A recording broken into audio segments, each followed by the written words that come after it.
खत्म हुआ और प्रधानमंत्री नरेंद्र मोदी पहुंच चुके हैं।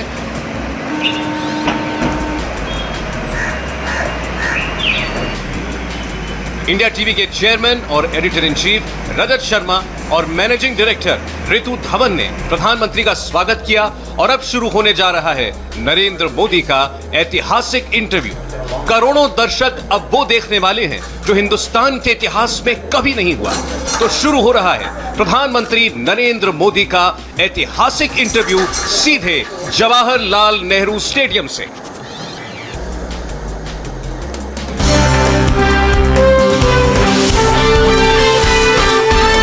इंडिया टीवी, आपकी आवाज।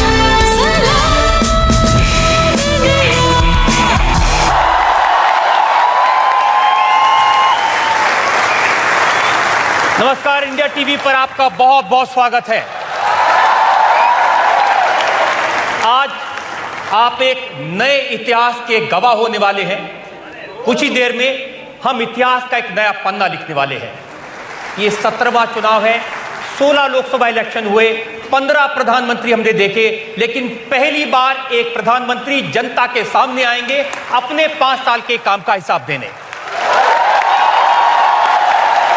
टीवी की दुनिया में ऐसा पहले कभी नहीं हुआ। प्लीज वेलकम भारत के प्रधानमंत्री नरेंद्र दामोदर दास मोदी।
लिखने का सिलसिला शुरू करते हैं। मोदी जी, 5 साल बाद मोबाइल पर फिर से मैसेज आ रहे हैं कि देश की उम्मीदों का नाम है मोदी और दुश्मनों की मौत का पैगाम है मोदी। एक और मैसेज आया, ये आज बिहार से मुझे किसी ने भेजा। मोदी ने कर दिया ऐलान, कान खोलकर सुन लो इमरान, कहता सारा हिंदुस्तान अब नहीं बचेगा पाकिस्तान। अब एक और मैसेज आपको सुनाता हूं। घर में घुसकर मारा है, कब्र तुम्हारी खोदी है, दिल्ली की गद्दी पर बैठा बाप तुम्हारा मोदी है।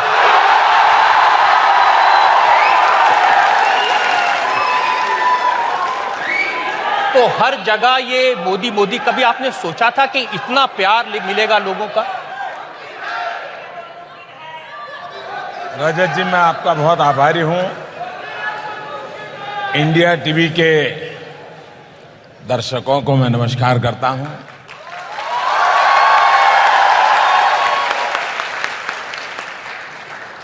चुनाव के 4 चरण हो चुके हैं, 3 बाकी हैं। इस बीच आपसे बात करने का आज अवसर मिला है, लेकिन आपने शुरुआत जनता के नाम से की है और वैसे भी आप जनता के पत्रकार हैं। पहले तो मैं इसमें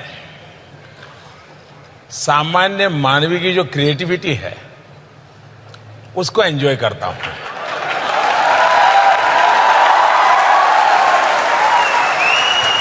जहां तक मोदी का सवाल है, 2014 में पहली बार, मुझे याद तो नहीं कि इस प्रदेश में मैंने पहली बार ये सुना, लेकिन पहली बार ये शब्द मेरे कान में गूंजने लगे और उसको मीडिया ने भी उठा लिया। और शायद दुनिया के राजनीतिक इतिहास में दो शब्दों का नारा, दो अक्षरों का, दो शब्द भी नहीं, दो अक्षर नारा बन जाए, ये पॉलिटिकल पंडितों के लिए अध्ययन का विषय है।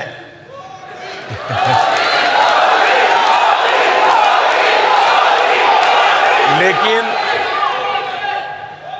जनता ने जो प्यार दिया है, जनता जिस प्यार से इन बातों को बताती है, उसमें किसी के प्रति गुस्सा भी है, किसी के प्रति नफरत भी है, और मोदी के प्रति प्यार से ज्यादा विश्वास और अपेक्षाएं हैं। और इसलिए शुरू में तो जब मोदी मोदी सुनते थे तो एंजॉय कर लेते थे, लेकिन अब जब मोदी मोदी सुनता हूं तो मैं सोचता हूं मेरी नींद मुझे और कम करनी पड़ेगी, मुझे और जागना पड़ेगा, मुझे और दौड़ना पड़ेगा, क्योंकि सामान्य मानवीय के लिए ये शब्द नहीं है, सामान्य नागरिक के लिए ये नाम नहीं है। उसके दिमाग में उसकी समस्याओं का समाधान है, और तब मेरा दायित्व तो बहुत बढ़ जाता है। मैं देशवासियों को उनके इस प्यार के लिए सर झुका करके नमन करता हूं, लेकिन उन्हें मैं जरूर कहूंगा, मैं भी आपके जैसा एक सामान्य इंसान हूं। मुझ में भी जैसे कि इंसान में कमियां होती हैं वो कमियां हैं, मुझ में भी हर इंसान में जैसे कुछ गुण होते हैं मुझ में भी गुण है, लेकिन मैंने तय किया है कि मैं इस पद पर रहते हुए और जहां भी रहूंगा आपके लिए जीऊंगा। मोदी जी, आप तो विनम्र होकर कह रहे हैं, लेकिन मैंने देखा कि जो विरोधी हैं, अब राहुल गांधी बेंगलोर में सभा कर रहे थे विद्यार्थियों के बीच, वहां भी मोदी मोदी। अब इसके लिए तो हम क्या जवाब दें? किसने मुझे लिखकर भेजा, घर घर मोदी, हर हर मोदी, कान खोलकर सुने विरोधी।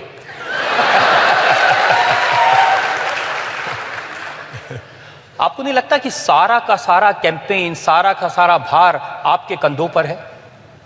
मुझे जरा भी नहीं लगता है। शायद मैंने इतने जीवन में चुनाव लड़े हैं और उससे ज्यादा लड़वाए हैं संगठन में रहते हुए। ये पहला चुनाव मैं ऐसा देख रहा हूं जो दल नहीं लड़ रहा है, देश लड़ रहा है। ये पहला चुनाव है जो भारतीय जनता पार्टी का कार्यकर्ता से जनता कई कदम आगे है। शायद ये चुनाव ऐसा है कि मुझे चुनाव के लिए कोई मेहनत नहीं करनी पड़ रही। मुझे जो मेहनत पड़ रही है और जो मेहनत मैं कर रहा हूं वो चुनाव के लिए नहीं कर रहा हूं। 5 साल इस देश ने मेरा साथ दिया है, मुझे आशीर्वाद दिए हैं, तो ये मौका है कि मैं उनका धन्यवाद करने जाता हूं, सर झुका करके नमन करने के लिए जाता हूं। मोदी जी, 5 साल पहले जब प्रधानमंत्री बने तो सबसे बड़ी चिंता लोगों की थी, भाई ये तो गुजरात के मुख्यमंत्री रहे, कोई अनुभव नहीं है, विदेश नीति कैसे चलेगी। तो कुछ तस्वीरें मैं दिखाना चाहता हूं कि कैसे आपने विदेश नीति को बाएं हाथ का खेल बना दिया। कुछ तस्वीरें हम देखें।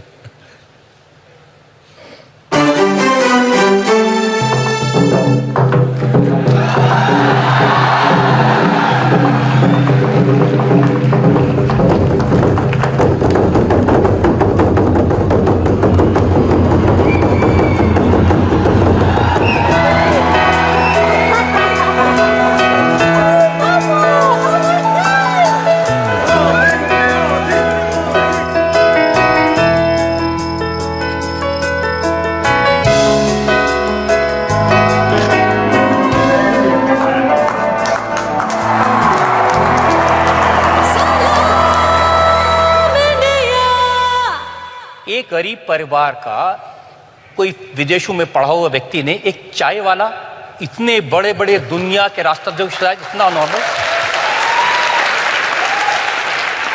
आपने सही कहा। जब मैं 2014 का चुनाव लड़ रहा था तो उस समय मेरी सबसे बड़ी आलोचना जो होती थी ये होती थी, लेकिन प्रधानमंत्री बनने के बाद मुझे जब शपथ का निमंत्रण मिल गया और मैंने सार्क देश के नेताओं को इनवाइट किया तो ये सारे पंडितों के लिए समस्या हो गई कि ये क्या हो गया कि ये शपथ अभी लिया नहीं है और इसने ऐसा ही तीर छोड़ दिया। तो वहीं से फिर यात्रा शुरू हुई। मेरा बैकग्राउंड क्या है क्या नहीं है उसका मेरे काम, मेरे सपने, मेरे प्रयास उससे कोई लेना देना नहीं है। लेकिन अमेरिका ने तो मोदी जी आपको वीजा नहीं दिया था कई साल तक और फिर 5 बार अमेरिका वीजा नहीं दिया। इतना ही नहीं, वीजा कैंसिल करने का थप्पा लगाया था। और अब ट्रंप कहते हैं कि मेरे पारिवारिक रिश्ते हैं, इवांका आपकी लेकिन दुनिया में आज जो आपने जो चीजें दिखाई है, दुनिया के सभी बड़े प्रमुख लोग थे। दिमाग से ज्यादा व्यक्तिगत रूप से मैं दिल से काम लेता हूं।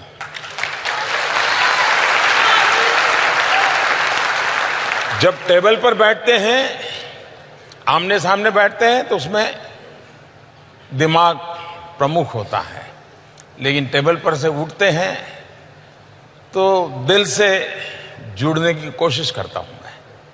और मेरी इतनी समझ है कि बाकी चीजें एक और है, आपकी पर्सनल केमिस्ट्री कैसी है वो मैटर करती है।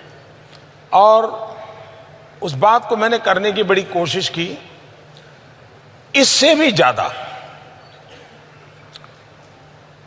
पूर्ण बहुमत की सरकार हमारे देश में, हमारे पॉलिटिकल पंडित भी इसकी ताकत नहीं समझते हैं।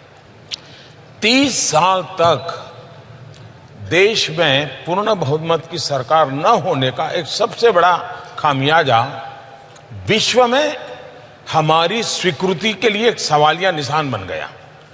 कोई भी देश होता था, यार ये कितने दिन रहेगा, ये निर्णय करेगा कौन, मानेगा। मैं विदेश नीति की सफलता के पीछे दुनिया के देशों की भारत के प्रति जो भाव जगा है उसका सबसे पहला क्रेडिट इस देश के 130 करोड़ नागरिकों को देता हूं। 2014 में 30 साल के बाद उन्होंने पूर्ण बहुमत वाली सरकार बनाई। उस सरकार का परिणाम है कि दुनिया के देशों को भारत के प्रति एक विश्वास पैदा हुआ है। पूर्ण बहुमत की सरकार की बहुत ताकत होती है। इस चुनाव में भी मैं देशवासियों को यही कहता हूं कि भारत जैसे विशाल देश और आने वाले दिनों में एशिया की सेंचुरी की जब चर्चा करते हैं तब भारत का रुतबा और बढ़े, ये हिंदुस्तान की 21वीं सदी के लिए उपयोगी है। इसलिए सरकार पूर्ण बहुमत की ही चुननी चाहिए। पूर्ण बहुमत वाली सरकार अपने साथी दलों को साथ रख करके आगे बढ़े, ये भी भारत की विशेषताओं के कारण आवश्यक है।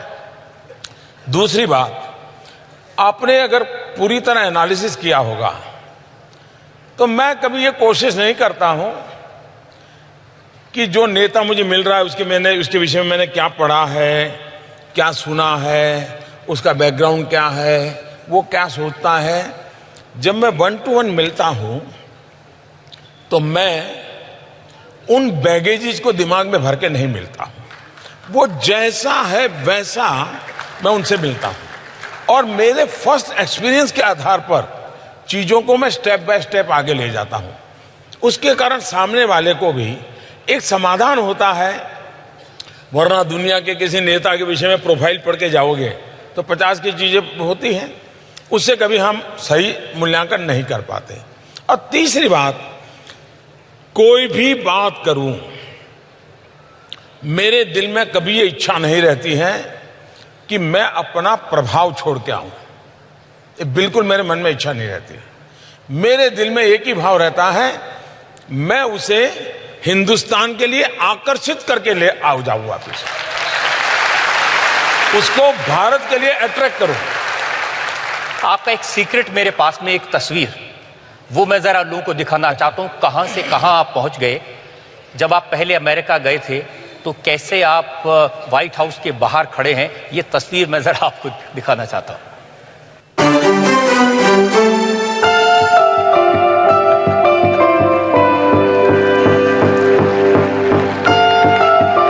जिस व्हाइट हाउस के बाहर आप खड़े हैं, कभी आपने सोचा था कि उस व्हाइट हाउस में आपके लिए डिनर किया जाएगा, उस व्हाइट हाउस में आपको परिवार का मेंबर मान लिया जाएगा?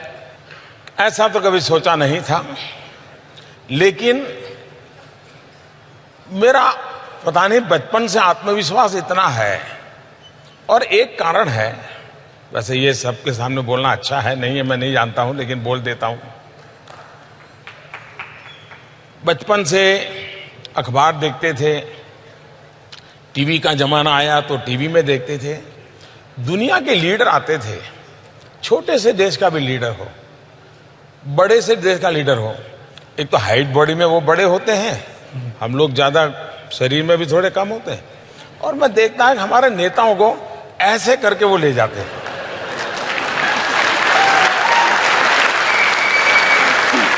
ये चीज मुझे बड़ी अखरती थी। मेरे देश के प्रधानमंत्री किसी भी दल की क्यों ना हो, ये बाहर वाले ऐसा करके ले जाते हैं। मेरे मन में रहता था मेरा देश स्वाभिमान से खड़ा होगा, ये मेरे मन में भाव भरा पड़ा था। ये क्यों था मैं नहीं जानता, और इसलिए मुझे 2014 में पूछा तो मैंने कहा था, न मैं आंख झुका के बात करूंगा, न मैं आंख उठा के बात करूंगा, मैं आंख मिला के बात करूंगा। अब ये जो आपने तस्वीर दिखाई, ये सारी चीजें 90s के बाद की है। स्वामी विवेकानंद जी के शिकागो का जो लेक्चर था, उसकी जो शताब्दी हुई, उस शताब्दी के निमित्त मैं अमेरिका शिकागो में एक कार्यक्रम के लिए गया था। कोइंसिडेंट ऐसा था, उसी समय अमेरिकन एम्बेसी के द्वारा एक यंग लीडर कॉन्फ्रेंस के लिए मुझे इनवाइट किया गया था। वो करीब 4 हफ्ते का कार्यक्रम था।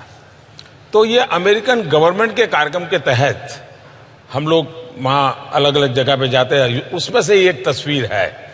लेकिन तब मुझे ये पता नहीं था कि मुझे भी कभी व्हाइट हाउस में आकर के अपनी माथापच्ची करनी पड़ेगी, यह हमें मालूम नहीं था।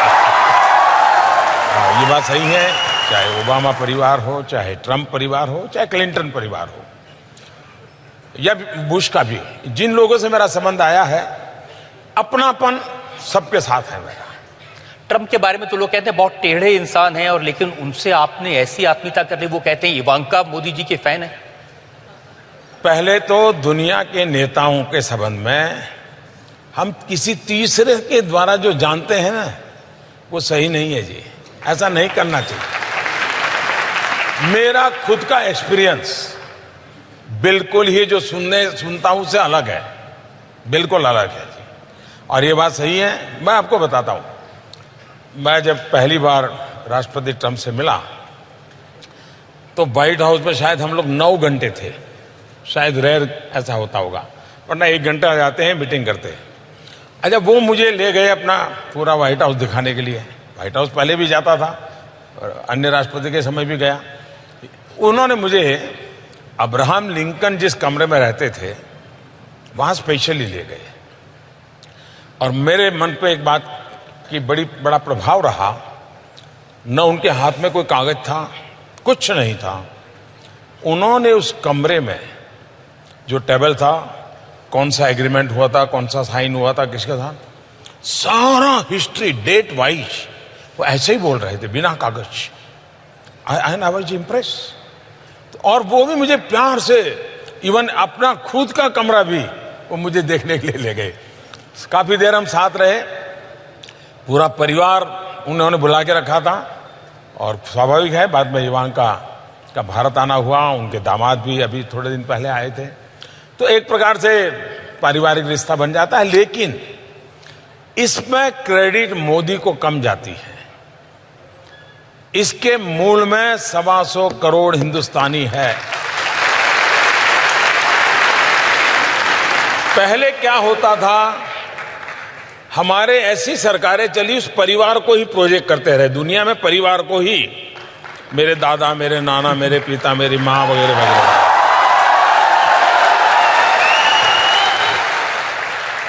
मैं सिर्फ और सिर्फ हिंदुस्तान, 5000 साल पुराना मेरा देश, मेरा योग, मेरा आयुर्वेद, मेरी संस्कृति, मेरे आर्किटेक्चर, मैं बस उसी की बातें करता हूं।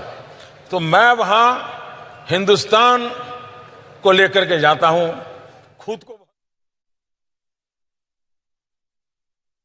और इस इलेक्शन में जनता के सर पे क्या है? अरे आप देखिए ना, dusty dust, college, airport, IT park बन रहा है, प्रोग्रेस। और ये फर्क नजरिए का नहीं, एक्सटीरियर पेंट का है। Berger anti dust paint, dust guard technology, धूल को दीवारों पे टिकने ही ना दे।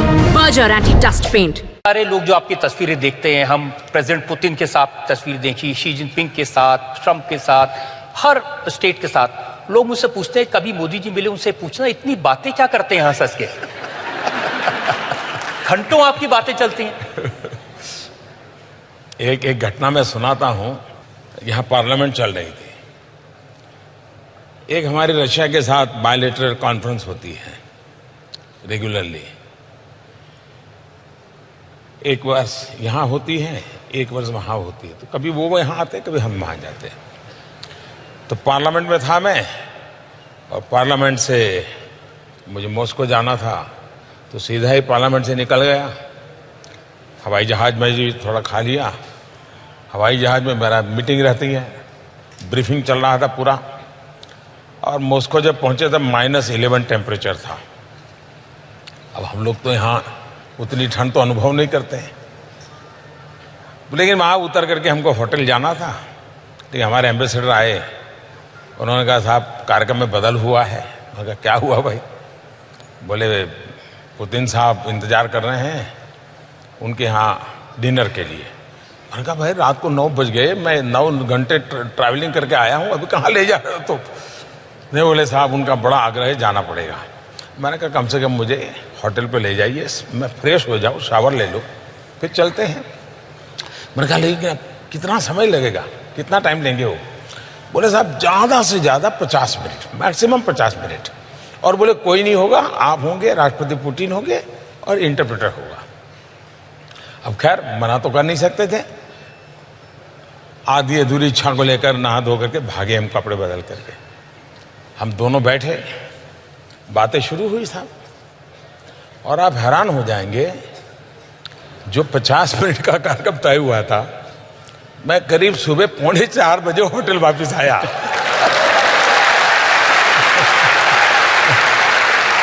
बहुत सारी कहानियां हम सुनते हैं। अर्जेंटीना के प्रेसिडेंट, उनकी जो वाइफ है वो आपके लिए चाय बना के आई जी। सिंगापुर के जो प्रेसिडेंट हैं वो, उनकी वाइफ आपको एक रेस्टोरेंट में खाना खिलाने के लिए ले गए। अर्जेंटीना के राष्ट्रपति हैं, वे बहुत ही नई नई चीज़ें जानना सीखने के बड़े स्वभाव के हैं।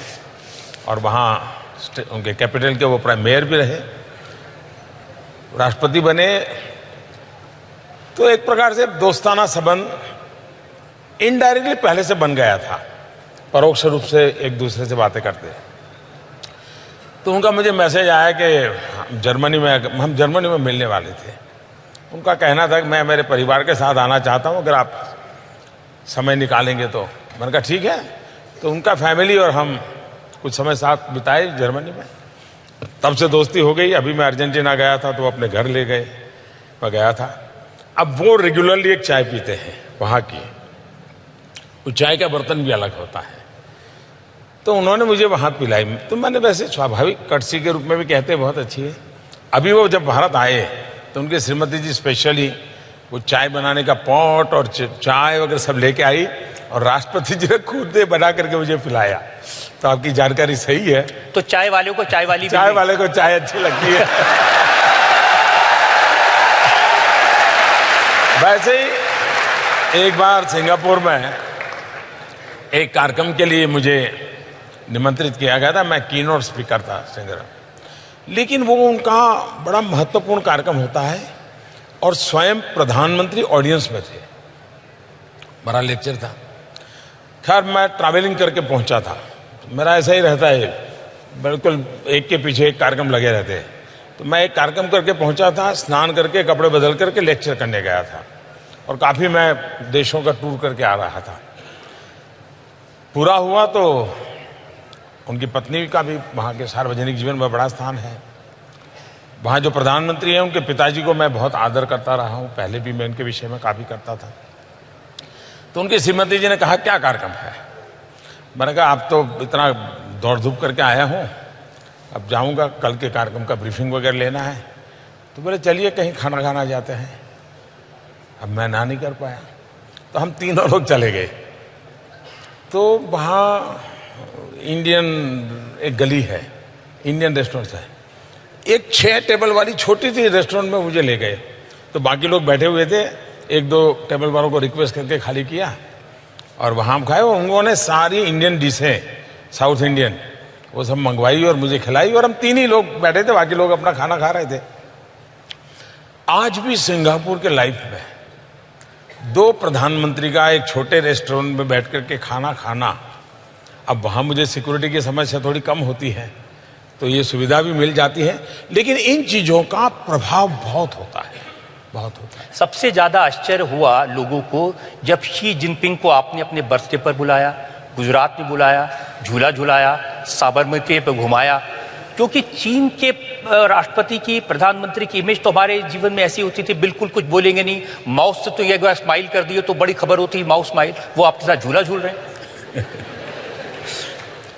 इसमें भी एक कहानी है जी। मैं जब प्रधानमंत्री बना तो दुनिया के देश के लोग एक कर्टसी कॉल करते हैं, आपको बधाई देते हैं। तो राष्ट्रपति शी का फोन आया, मेरा उनसे कोई परिचय नहीं था, पहली मुलाकात टेलीफोन पे हुई। तो फोन पर स्वाभाविक हम कहते हैं, उन्होंने मुझे कहा कि आप चाइना आइए, मैंने कहा आप हिंदुस्तान आइए, तो ये कर्टसी होती है। उन्होंने कहा कि भाई मुझे तुम्हारे गांव जाना है, फोन पे कहा पहले ही दिन। मैंने कहा मेरे गांव जाना है आपको? तो उनको प्रोनाउंसिएशन मालूम था, बोले वडनगर जाना है। बोले मालूम है वडनगर मुझे क्यों जाना है? मैंने कहा मुझे मालूम नहीं है। बोले ह्यूएनत्सांग जो चीनी फिलोसोफर 800-1000 साल पहले यहाँ आया था,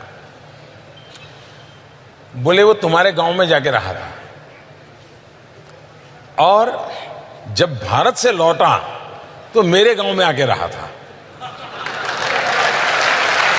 तो बोले हम लोगों का बड़ा जाता है। मुझे ये तो मालूम थे कि ह्यूएन सिंह भारत आए थे, मेरे गांव में रहे थे। उस समय जहां मेरा जन्म हुआ वहां 10,000 बौद्ध भिक्षुक की एक ट्रेनिंग सेंटर चलता था, हॉस्टल चलता था बता, और वो सब ह्यूएन सिंह के वर्णन में है। तो बोले इसलिए मुझे गुजरात आना है। फिर डेट उन्होंने तय की, तब मुझे भी मालूम नहीं था कि डेट तय करने के पीछे मेरा जन्मदिन है।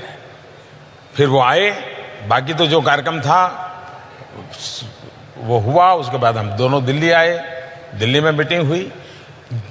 शायद 1962 के बाद चीन के किसी नेता का इतना बड़ा स्वागत उस दिन हुआ, क्योंकि 62 का उसके बाद एक बदलाव शुरू हुआ और भारत और चीन के एंगेजमेंट बढ़ने लगे हैं। लेकिन कांग्रेस पार्टी के अध्यक्ष राहुल गांधी को ये बात पसंद नहीं है। उनका ट्वीट मैंने देखा था, उन्होंने कहा कि झूला झुलाया, गले लगाया, क्या पाया, और ये भी कहा मोदी जी तो शी जिनपिंग से डरते हैं। आप कपिल शर्मा के शो की स्क्रिप्ट लिखते हैं क्या?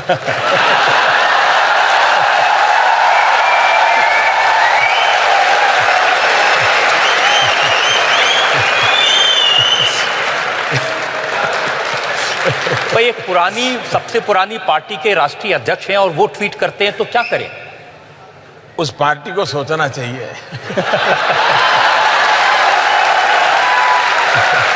अब वो कई दिन से कह रहे थे कि देखिए मसूद अजहर पर फैसला नहीं आया, मसूद अजहर पर फैसला नहीं आया, शी जिनपिंग ने अटका के रोक दिया मोदी जी को।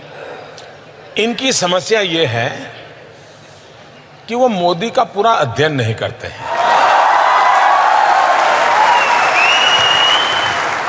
वो अगर अध्ययन करते तो शायद 50-60% तो समझ सकते थे कि अब मोदी इस रास्ते से जा रहा है तो उधर जाएगा, लेकिन ये मेहनत नहीं करते, ये मेहनत नहीं करते। अब ये उनका प्रॉब्लम है। दूसरा, उनको जो बाहर के लोग दाना पानी डालते हैं उसी को उसमें से वो चीज बनाने की कोशिश करते हैं। अब देखिए वो कह रहे हैं कि मसूद अजहर को इलेक्शन के टाइम पे उनको डेजिग्नेट कर दिया टेररिस्ट। तो इनका प्रॉब्लम क्या है जी, पुलवामा हुआ और एकदम चालू पड़ गए, मोदी क्या कर रहा है, मोदी क्या कर रहा है, मोदी क्या कर रहा है। 40 लोग मारे गए, आपने देखा होगा, सुबह शाम मोदी क्या कर रहा है, मोदी क्या कर रहा है। अब किया तो किया क्यों, किया क्यों?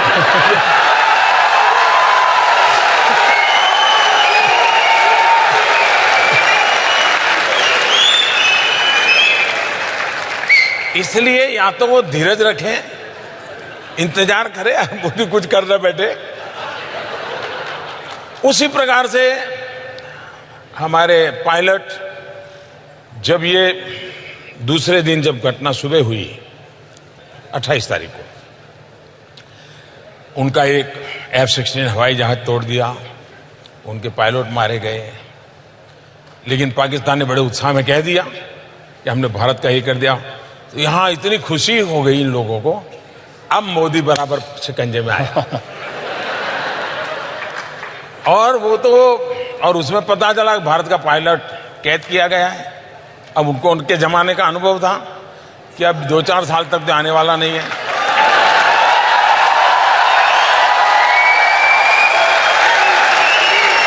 और इसलिए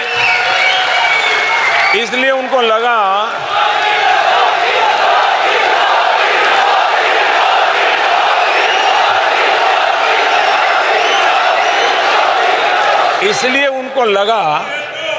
कि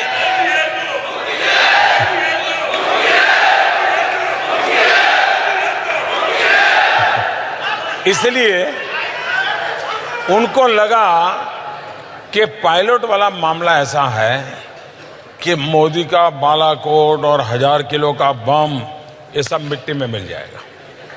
और कहते हैं कि शाम को कैंडल मार्च के कार्यक्रम भी तय हो चुके थे, पूरे देश में सूचनाएं जा चुकी थी, और अब मोदी बच नहीं सकता है। अब शाम को 4 बजते बजते मामला बदल गया, उनकी बाजी उलट गई। अब ये मैं हैरान हूं जी, जो देश की सरकारों का एनालिसिस करने की जो पिछले 25-30 साल से जिन लोगों को आदत है ना, वो आज भी उसी पैरामीटर, उसी तौर तरीके से मेरी सरकार का भी एनालिसिस करते हैं, और इसलिए इनके सारे हिसाब किताब गलत निकलते हैं। अब ये बता दीजिए कि ये हमारे विंग कमांडर अभिनंदन को आपने छुड़वाया कैसे?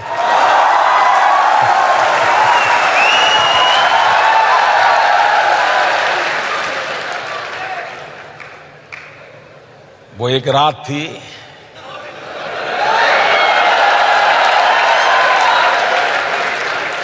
जिस रात में कहीं राज थे,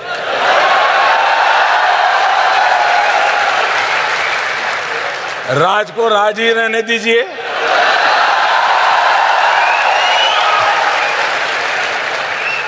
एक अमेरिकन ने रिपोर्ट किया कि आपने 12 मिसाइल लगा दिए थे पाकिस्तान के सामने।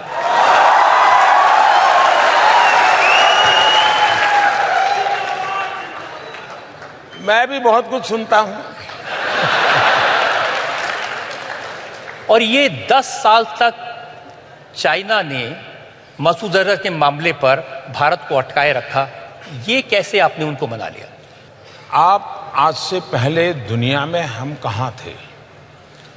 जब भी पाकिस्तान का मसला आता था तो कश्मीर पर अटक जाता था, और जब भी पाकिस्तान की बात आती थी तो रशिया अकेला देश हमारे साथ होता था।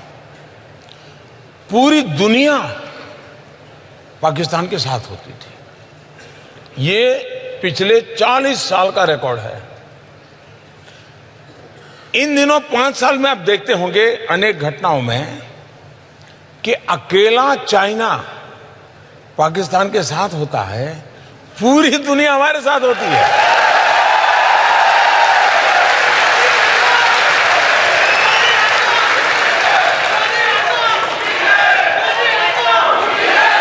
ये बहुत बड़ा बदलाव है, बहुत बड़ा बदलाव है।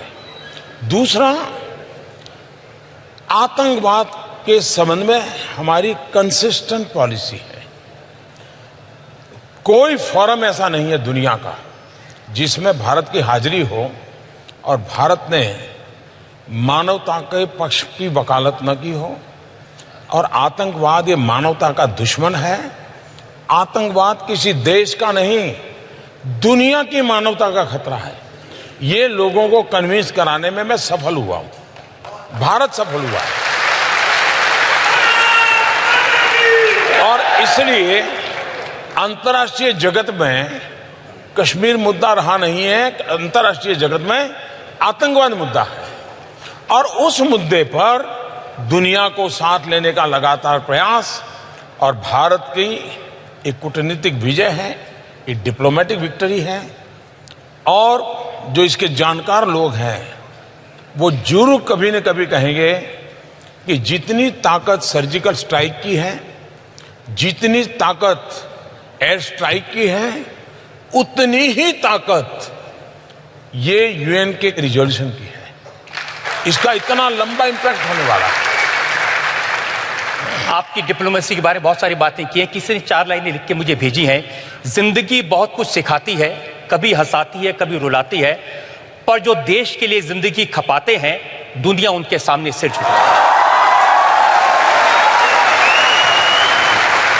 यहां हम एक ब्रेक के लिए रुक रहे हैं और ब्रेक के बाद हम कुछ और बातें करेंगे, कुछ और सवाल पूछेंगे भारत के प्रधानमंत्री नरेंद्र मोदी से।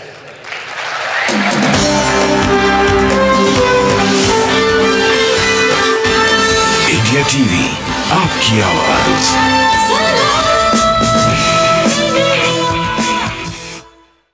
ये पेंटिंग्स चिल्ला चिल्ला के अपनी ब्यूटी दिखा रही हैं, तो पढ़ी अनपढ़ी हर किताब इस दीवार पे हल्ला मचा रही है। फ्रेंच विंडो ने इस दीवार को सजाया है। हर छोटा बड़ा चेहरा लुक एट मी चिल्लाया है। चारों दीवारें कितना भी चिल्लाएं, पर सारा अटेंशन ये शांत सुंदर 5वीं दीवार ले जाए। Havells stealth series designer fans, जो दे मैक्सिमम एयर डिलीवरी और lowest noise. Havells fans ceiling art, बिना शोर मचाए सारा अटेंशन ले जाए।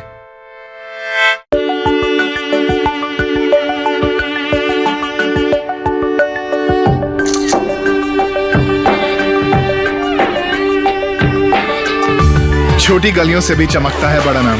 देखिए विकी की पूरी कहानी technomobile.in पर। Tecno Camon i4 now shine in any light. Tecno. Short circuit. चलिए चलिए। पर मैंने तो आग ना पकड़ने वाला वायर लगवाया था। ऐसी कोई वायर ही नहीं है। पर आर काबिल का फायर एक्सपायर न काला जहरीला धुआं छोड़ता है, न कभी आग फैलने देता है। आर काबिल, अकलमंद बनो, सही चुनो। Oh no, Grace! Please, please.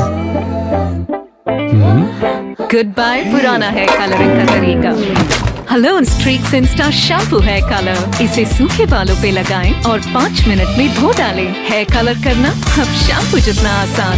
Streaks insta shampoo है कलर। वो क्या एहसास है जो बना देता है हर लम्हे को नया। मेरी मावल चाहे हर लम्हा नया हो जाए। और इस इलेक्शन में जनता के सर पे क्या है? अरे आप देखिए ना, डस्टी डस्ट है। कॉलेज, एयरपोर्ट, आईटी पार्क बन रहा है। प्रोग्रेस। और ये फर्क नजरिए का नहीं, एक्सटीरियर पेंट का है। Berger anti dust paint, dust guard technology धूल को दीवारों पे टिकने ही ना दे। Berger anti dust paint.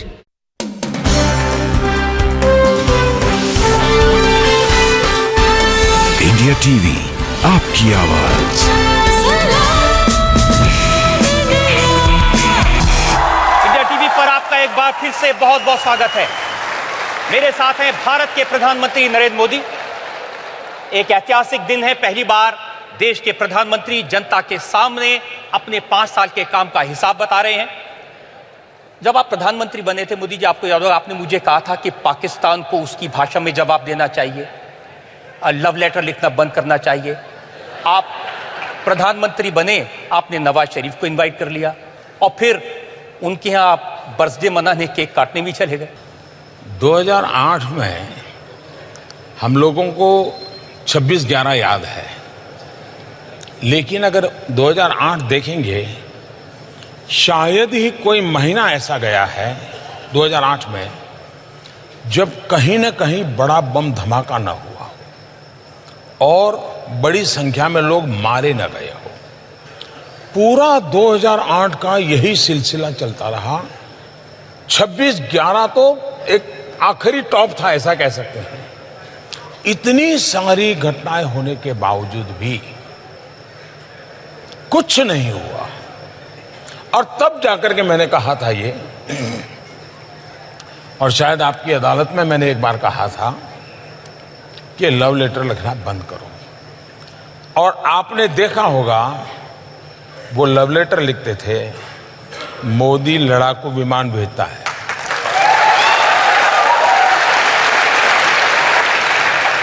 आपको लगता है कि नवाज शरीफ के यहाँ जाना एक गलती थी, क्योंकि बाद में उन्होंने यहाँ आतंकवादी हमले करवाए?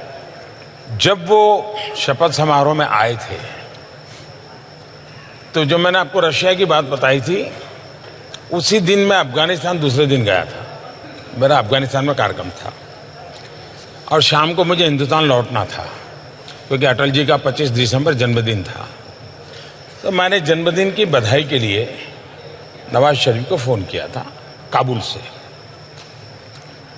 तो मैंने कहा, मियाँ साहब कहाँ हो? तो उन्होंने कहा, मैं लाहौर हूँ। मैंने कहा, यार कमाल हो, तुम रावलपिंडी रहते नहीं हो, लाहौर रहते हो। तो उन्होंने कहा कि मेरी भांजी की शादी है, इसलिए मैं लाहौर आया हूँ और परिवार के सब लोग यहाँ पर हैं। तो उन्होंने ऐसे पूछा, आप कहाँ? मैं कहा, मैं काबुल हूँ और हिंदुस्तान जा रहा हूँ। तो बोले, आप यहाँ होकर के जाइए। मैंने कहा, भाई अब अचानक तो कैसे बनाऊँगा? नहीं, बोले आप जाते हैं, एक बोले हम 10 मिनट के लिए मिल लेंगे, आप आइए। तो मैंने हमारे विदेश मंत्री सुषमा जी को फ़ोन किया काबुल से। मैंने उनसे कहा कि भाई मैं तो धर्म संकट में फंसा हूँ। मैंने इनको बधाई के लिए फ़ोन किया और उनका बड़ा आग्रह है और मेरा मन करता है कि जाएं तो अच्छा रहेगा, आपका क्या मत है? बोले, मुझे अच्छा लगता है कि आप ही तय करो। बाद में मैंने हमारे NSA को, SPG को, सबको बुलाया तो सब परेशान थे कि साहब हमारे पास न वीज़ा है, न सिक्योरिटी अरेंजमेंट है, न वहाँ कोई अता पता है, सीधे जाके लैंड करें। मैंने कहा, चलो यार देखा जाएगा।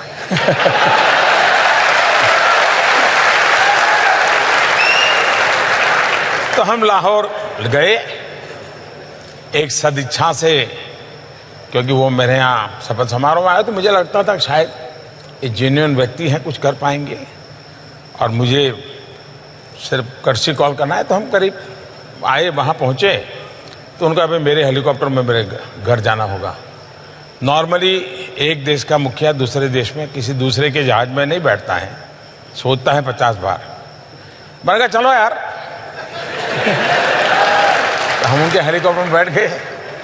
तो उनके हेलीकॉप्टर में हम गए, उनके परिवारजनों से मिले, चाय वगैरह पिया, गुड़ी गुड़ी बातें हुई। बाकी तो कोई सीरियस नहीं, काफ़ी लोग थे हम लोग।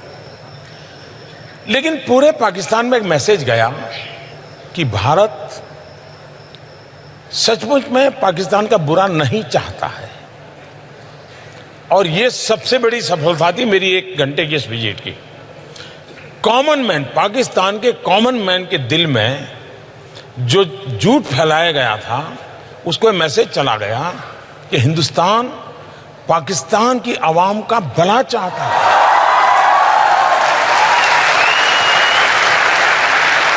हम वापिस आए, लेकिन एक ही हफ्ते में पठानकोट हो गया। अब ये जो लोग एनालिसिस करते हैं उनको एनालिसिस करना चाहिए। अगर मेरी तरफ से ये 2 जेस्चर न हुए होते, एक शपथ समारोह में बुलाना, दूसरा, काबुल से आते समय कुछ समय रुक करके लाहौर में मिलना। इन दो का इतना पॉजिटिव एनवायरनमेंट था कि विश्व को पठानकोट, उरी के बाद की घटनाएं या पुलवामा, ये समझाने में मुझे मेहनत ही नहीं पड़ रही है। लोग की दुनिया मान गई कि मोदी सच है। देखिए, उसने कोशिश की थी, ये गड़बड़ पाकिस्तान की है। तो ये दो घटनाएं ने हिंदुस्तान को आने वाले कई वर्षों तक लाभ होने वाला है। ये जिनको समझ नहीं है वो झूले पर क्यों बैठे और चाय पीने क्यों चले गए। कुछ लोग तो बिरयानी बीच में ले आए हैं।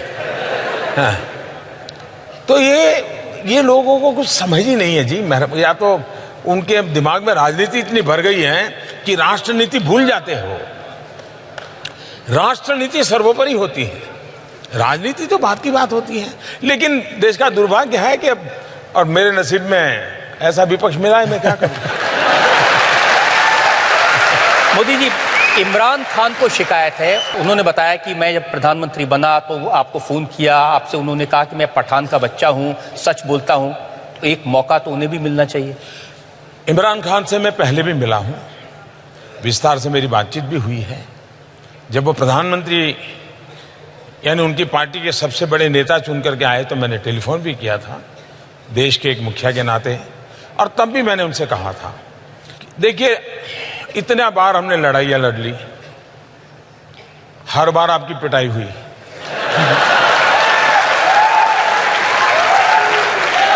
आतंकवाद करके भी कुछ पाया नहीं। ये जितना हमने बर्बादी 40 साल में की है, अगर हम 5 साल मैं मेरे देश में गरीबी के खिलाफ लड़ूं, आप अपने देश में गरीबी के खिलाफ लड़िए, हम दोनों गरीबी के खिलाफ लड़ें, हम अपने अवाम का भला करेंगे। तो उन्होंने मुझे कहा कि देखो मोदी जी, मैं पठान का बच्चा हूं, मैं सच बोलता हूं, और इसलिए मैं आपको कहता हूं कि आइए हम नई शुरुआत करें। ये बात हुई थी। पाकिस्तान में समस्या ये, मैं अनुभव से, मेरा अकेले का अनुभव नहीं है, दुनिया के देशों का अनुभव है। मैंने दुनिया के कई देश के महापुरुषों से बात की है, गल्फ कंट्रीज के, अरब राष्ट्रों के सभी नेताओं से मैंने बात की है, मैंने अमेरिका, चाइना, रशिया, उन सब से भी बात की है। एक बात ज्यादातर उभर करके आती है कि भाई आबाद करोगे तो किससे करोगे?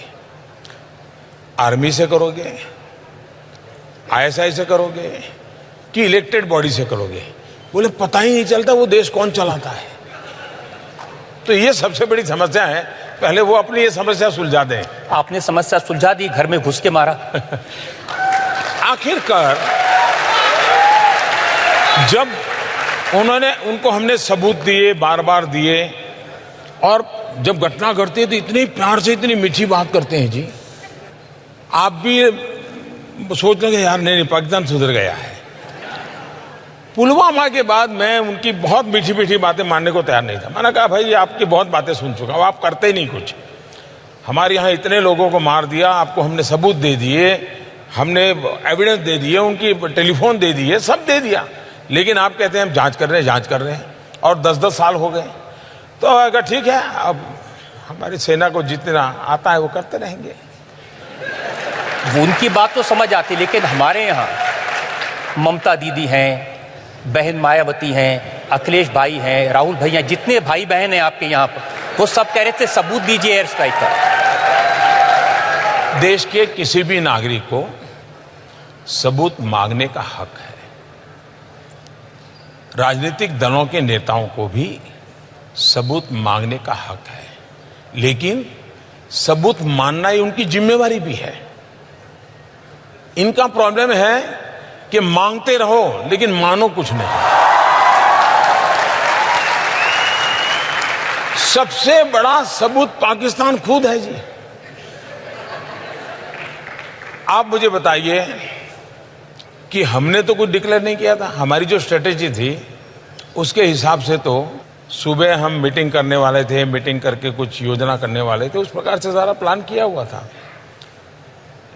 जब 3-3:30 बजे सब पूरा हो गया, हमारे लोग लौट आए, वो अपना यूनिफॉर्म वगैरह उतार करके सब अपना चाय वाय कर रहे थे, तो बड़ा हंसी मजाक का काम चल रहा था जी। मुझे भी इन्फॉर्म कर दिया गया, तो पहले मेरा मन कर गया कि चलो सो जाएं। फिर मुझे हुआ नहीं यार, देखे जरा इंटरनेशनल में कुछ हलचल तो नहीं है। तो मैं जरा ऑनलाइन जाकर के सारा सर्फिंग करने लगा कि दुनिया में कहीं पर इस घटना की खबरें आना शुरू हुआ तो नहीं है। घटना बहुत बड़ी थी। उधर मेरे लोगों को मैंने कहा ठीक है अब आप सो जाइए, लोग थके हुए होंगे, सुबह बात करेंगे। लेकिन मैं नहीं सोया। 5-5:15 बजे पाकिस्तान ने ट्वीट किया कि भारत आकर के मार के चला गया।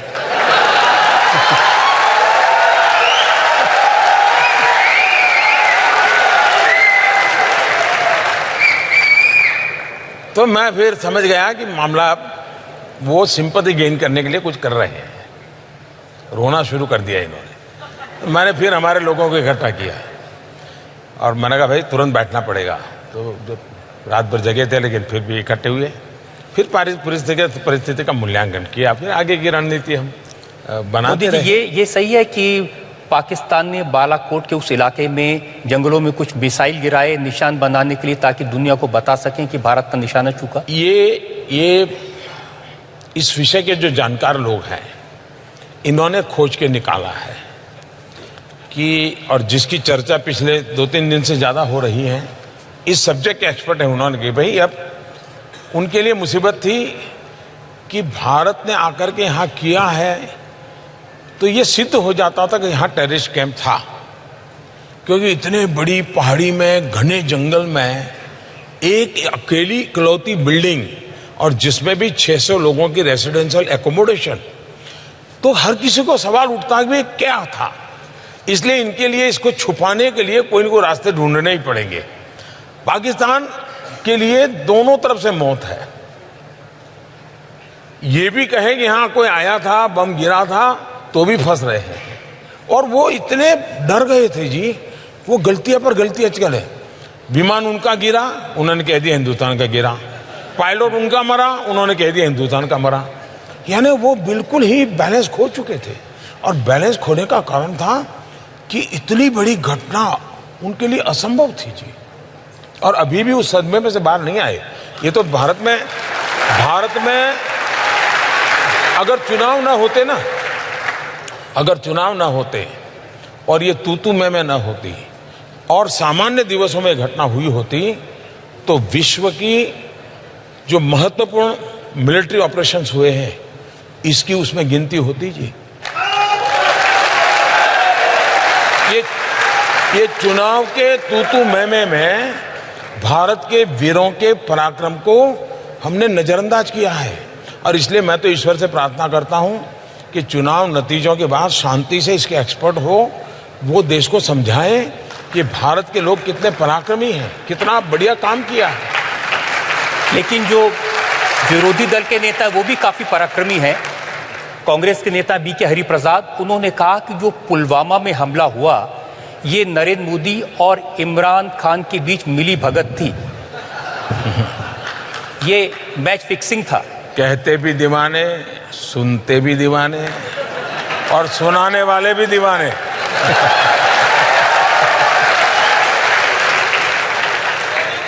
उनकी प्रॉब्लम ये नहीं है, उनकी प्रॉब्लम ये है कि अब पुलवामा के बाद जिस तरह से आपने एयर स्ट्राइक की, जिस तरह से सेना का पराक्रम हुआ, उसका मोदी को इलेक्शन में बड़ा फायदा हो रहा है। कभी भी मोदी, और इस बात को आप देख लीजिए, जो लोग मेरे निकट से मुझे जानते हैं उनको पता है, मैं चुनाव के लिए सरकार नहीं चलाता हूं, न ही मैं दल के लिए सरकार चलाता हूं। सरकार मैं सिर्फ और सिर्फ देश के लिए चलाता हूं। सरकार में मेरे सारे निर्णय देश के लिए होते हैं।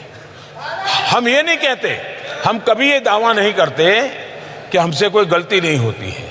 हम भी इंसान हैं, हम में भी कमियां हैं, लेकिन हमारे इरादे नेक हैं। हमारे लिए देश सुप्रीम है। अब भारत में कुछ भी करो जी, कुछ भी करो, किसी न किसी कोण में चुनाव होता ही होता है। अब मुझे बताइए, कल यूएन ने इतना बड़ा निर्णय किया, मैं हैरान हूं। आज कांग्रेस के नेता बोल रहे हैं कि चुनाव के समय अजहर मसूद का निर्णय यूएन ने क्यों किया। अब क्या इलेक्शन कमीशन नोटिस भेजेगा क्या?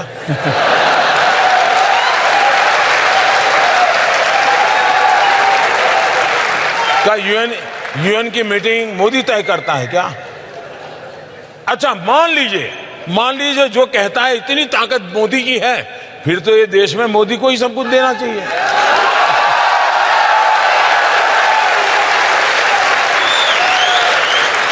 अगर यूएन से जो चाहे वो मोदी करवा सकता है, यूएन में चाहे वो डेट तैयार करवा सकता है, यूएन के अंदर 4 फेज के चुनाव के बाद फिर एक तय तारीख करके करता है ताकि 3 फेज में फायदा हो, ये सब मोदी कर सकता है, तो फिर 130 करोड़ देशवासियों के लिए मोदी के बढ़कर और कौन चाहिए?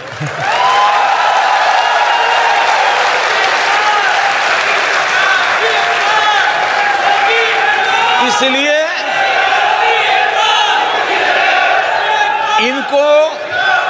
इनको समझ ही नहीं है कि वो क्या बयान करी। उनके दिमाग में चुनाव इतना भरा है। यूएन निर्णय करे चुनाव। अभी यूएई ने उसके देश का एक सबसे बड़ा सम्मान मुझे दिया, उसमें भी उनको चुनाव दे दिया। अब रशिया ने एक बहुत बड़ा अवार्ड दे दिया, उसमें भी उनको चुनाव दे दिया। अब दुनिया के देश के लोग ये कोई हमारा चुनाव का टाइम टेबल या कोड ऑफ कंडक्ट पढ़ करके थोड़ा देश चलाते हैं जी, वो तो अपने हिसाब से देश चलाते हैं। लेकिन आप भी तो ऐसे काम करते हैं ना। आप पुलवामा हुआ, पाकिस्तान को पता था कि आप कुछ ना कुछ तो करने वाले हैं, मोदी खाली तो बैठेगा नहीं, और पाकिस्तान ने पूरी तैयारी की थी उसको रोकने की, तो भी गए और बिना खरोंच हुए वापस आ गए। वो जो गलती हमारे देश में मेरे लिए लोग करते हैं ना, तो वो भी तो पुराने हमारे देश वाले ही हैं। 47 के पहले उनकी आदत भी तो वही है जो हमारी है, और इसलिए वो भी मेरे सामने में यहाँ के लोग जो टीवी पे वगैरह दिखाते हैं उसके आधार पर सोचते हैं, इसलिए गलती हो जाती है। उनको लगा था कि मोदी ने सर्जिकल स्ट्राइक किया था तो इस बार ऐसा कुछ करेगा, तो इसलिए उन्होंने सब वहां पर खड़ा कर दिया, तामझाम पूरा।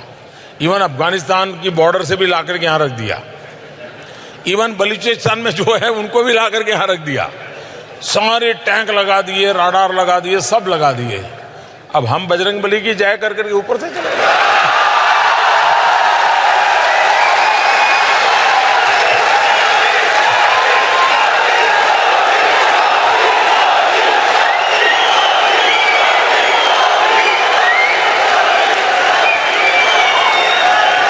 आज मैंने हमारे पूर्व प्रधानमंत्री डॉक्टर मनमोहन सिंह का एक इंटरव्यू पढ़ा है।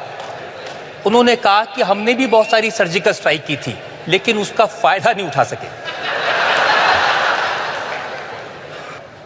अब वो एक ऐसा उनका कांग्रेस के पास अभी एक ही पूर्व प्रधानमंत्री है।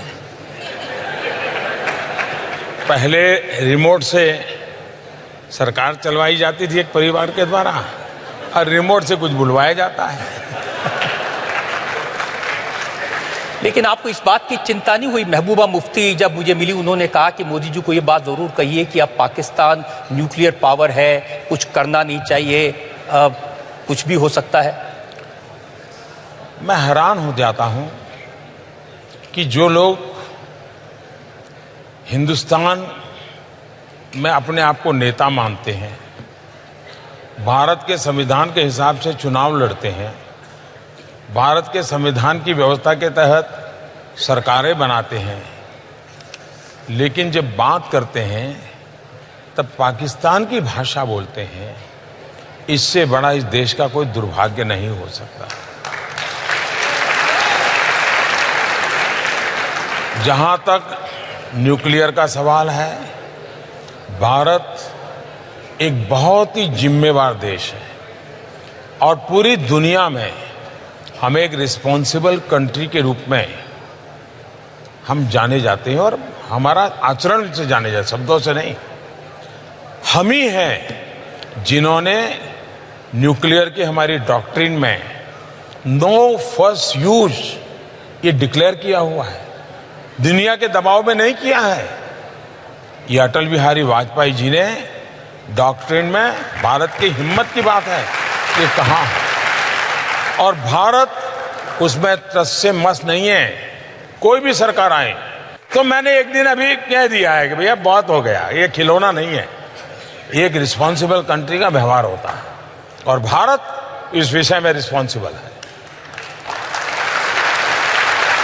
आप रामधारी सिंह दिनकर की एक कविता मुझे किसने भेजी है आपको बताने के लिए, आपने जो पाकिस्तान के दिल में आतंकवाद के लिए जो डर पैदा किया।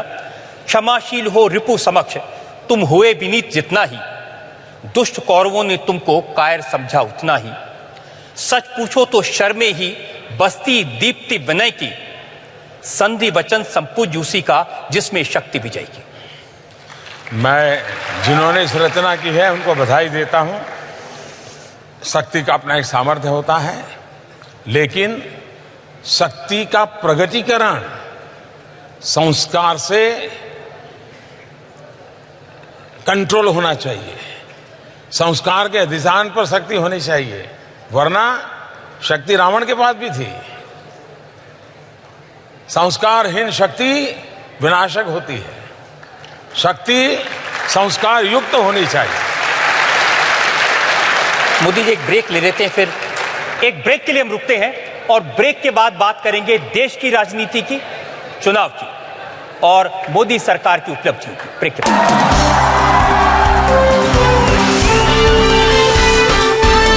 इंडिया टीवी आपकी आवाज।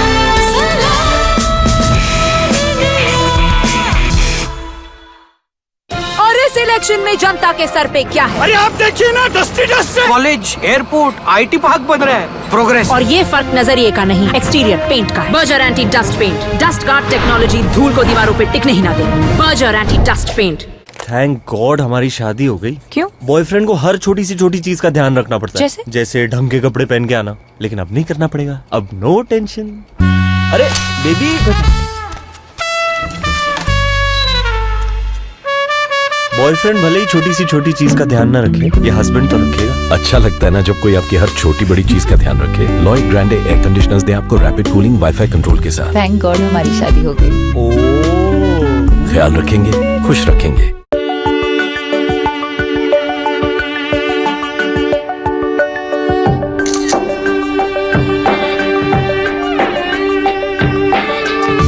छोटी गलियों से भी चमकता है बड़ा नाम। देखिए विकी की पूरी कहानी technomobile.in पर। Tecno Camon i4 now shine in any light. Tecno. Hello Streax insta shampoo hair colour, इसे सूखे बालों पे लगाएं और 5 मिनट में धो डालें। हेयर कलर करना अब शैम्पू जितना आसान। Streax insta shampoo hair colour. और इस इलेक्शन में जनता के सर पे क्या है? अरे आप देखिए ना, डस्टी डस्ट है। कॉलेज, एयरपोर्ट, आईटी पार्क बन रहा है, प्रोग्रेस। और ये फर्क नजरिए का नहीं, एक्सटीरियर पेंट का है। Berger anti dust paint, dust guard technology धूल को दीवारों पे टिकने ही ना दे। Berger anti dust paint. ये पेंटिंग्स चिल्ला चिल्ला के अपनी ब्यूटी दिखा रही हैं, तो पढ़ी अनपढ़ी हर किताब इस दीवार पे हल्ला मचा रही है। फ्रेंच विंडो ने इस दीवार को सजाया है, हर छोटा बड़ा चेहरा लुक एट मी चिल्लाया है। चारों दीवारें कितना भी चिल्लाएं, पर सारा अटेंशन ये शांत सुंदर 5वीं दीवार ले जाए। Havells stealth series designer fans जो दे मैक्सिमम एयर डिलीवरी और lowest noise. Havells fan ceiling art, बिना शोर मचाए सारा अटेंशन ले जाए।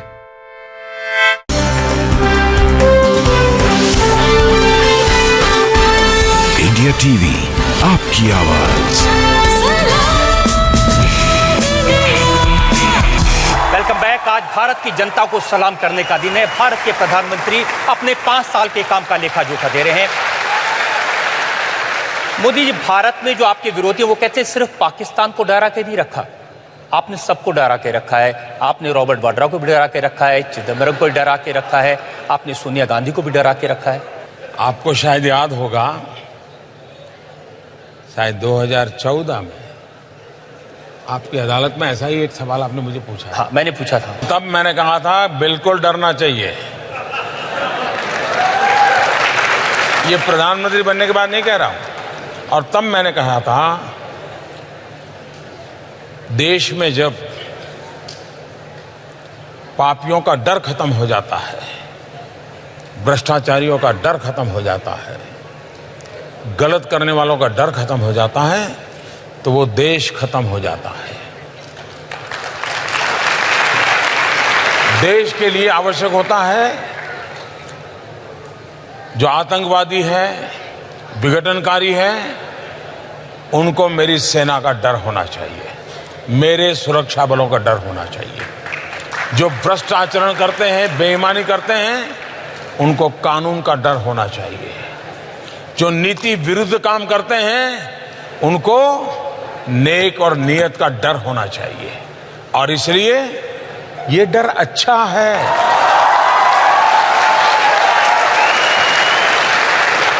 और ये डर अच्छे के लिए है, और ये डर अच्छों के लिए है।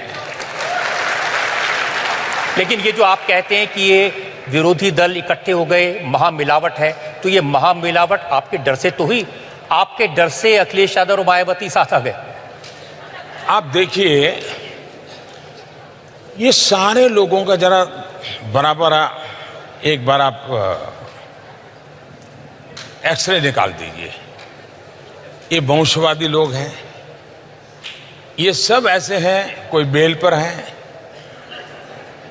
कोई कोर्ट के चक्कर काट रहा है, किसी पर कानून की तलवार, और मेरे कारण नहीं, मेरे पहले वाली सरकारों से है, कोई जेल में पड़े हैं, ये सारे लोग हैं। अब उनको ये लगता है कि भाई बचने का रास्ता मिल नहीं रहा है, एक ऐसा आदमी, इसको खरीदा नहीं जा सकता, इस आदमी को दबाया नहीं जा सकता, और ये तो सीधी लाइन में चलता है, अगर कानून में आप सही होगा तो आपको कोई नुकसान नहीं कर सकता, और आप गलत है तो कोई बचा नहीं सकता। ये उसूल पर चलने वाला इंसान है। जब तक इसको हटाएंगे नहीं, हमारा ये सारी मुसीबतों से मुक्ति नहीं होगी। वो देश के लिए उनको कोई परवाह नहीं है, उनकी अपनी मुसीबतों से बचने के लिए ये। अब महामिलावटियों का, अब उनको पता है डूब रहे हैं। उत्तर प्रदेश में एक योगी जी ने सब साफ कर दिया उनका, तो उनको लगा यार ये तो मोदी आ रहा है, वो तो योगी था, ये तो मोदी है, हाथ पकड़ो यार वरना मर जाएंगे। तो ये बचने के लिए, जैसे तिनका, ये हाथ पकड़ने के लिए बचने के लिए हाथ पकड़ने की कोशिश करते हैं, लेकिन उनका कैरेक्टर क्या है, थोड़ा सा भी उनको आभास हो जाए हाँ आप बच गए, तो तुरंत टांग पकड़ करके खींचते हैं, हाथ छोड़ देते हैं, टांग पकड़ते हैं। अब कांग्रेस के नेता तो ये कह रहे हैं कि प्रियंका गांधी की एडवांस एंट्री हो गई आपकी डर की वजह से, मोदी वापस आ जाएगा। डर अच्छा है, लेकिन एक आदमी ऐसा है जो कहते हैं कि मैं मोदी से नहीं डरता। वो एक डायलॉग है ना, राहुल, नाम तो सुना होगा आपने।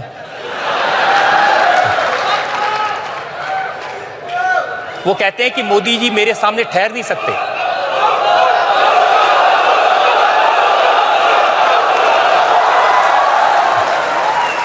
मैंने एक बार सुना था कि धरती कंप आ जाएगा,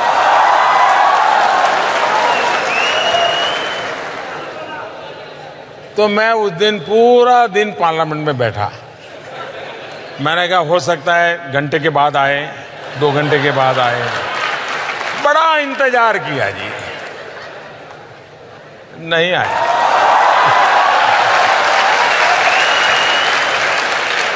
अब उनके भाषण हम रोज सुनते हैं, रोज भाषण में ये कहते हैं, देखा मोदी डर गए, देखा मोदी जी का चेहरा छोटा हो गया, देखा मोदी जी मुस्कुरा नहीं रहे। अगर कोई मेरे लिए इतना समय निकालता है तो अच्छी बात है।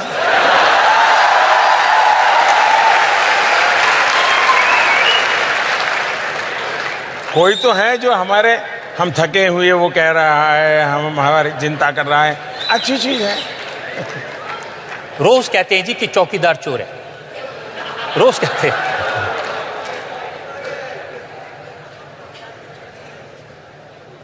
आप बताइए,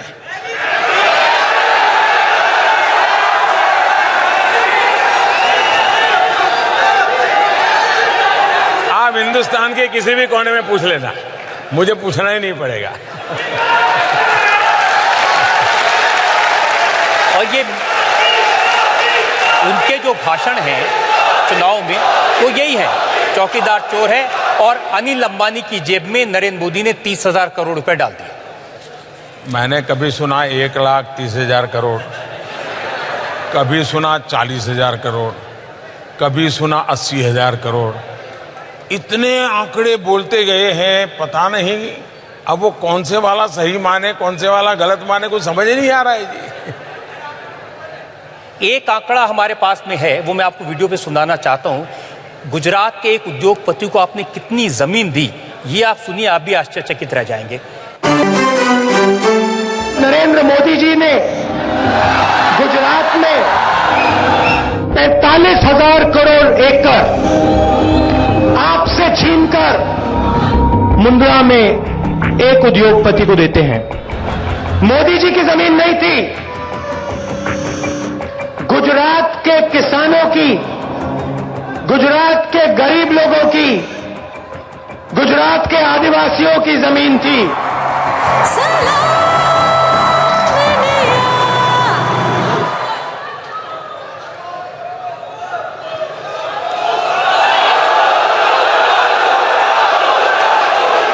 इन दिनों मैंने सुना है कोई एवेंजर फिल्म चल रही है।